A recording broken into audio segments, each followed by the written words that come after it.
big trend that we're seeing is really on the alternative side. So really the growth in alternative assets. It's not just 60-40 is enough. It's the growth of alternatives. Those could be private assets. They could be digital assets. We're seeing a lot of demand, especially on the insurance side, for how do I account for things like annuities?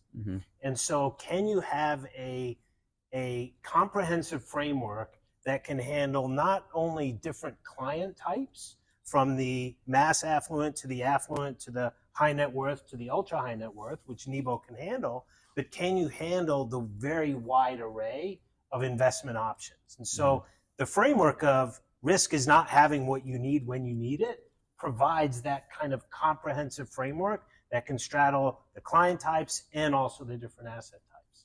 I don't know if you want to add to that. Yeah, on the alts, I mean, it feels like they are a bullet train coming right down the track, right at us. And I had an advisor say something to me last week, which I thought was incredibly powerful. She said, I don't need any more product.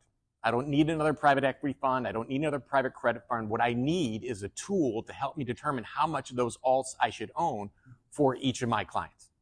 And I thought that was incredibly powerful. And, I am a reformed attorney. I don't like to don't like to admit this, certainly not, in a recorded forum, but I did spend 6 years as an attorney, two of which were at LPL. And I really do believe that this is a growing compliance risk for firms. Why did you put this client in this private asset, this illiquid asset? How did you determine how much of that asset to own for the client? And, I did arbitrations, NASD, like all of those fun things back in the day. Kind of gives me nightmares sometimes. I'm almost over it, but I still deal with it.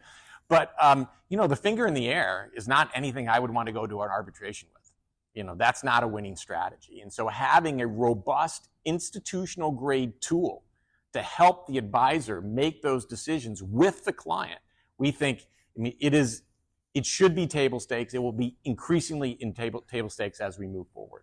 Yeah, that's something that, we talk about alts all the time, that there's just this growing trends of that being so much more of clients' portfolios these days. That doesn't come up all that often, of how much risk, not just from an investment standpoint, from an arbitration standpoint, are you actually doing the due diligence needed to make sure that you're investing in the right things for your clients? And so that's a really interesting point.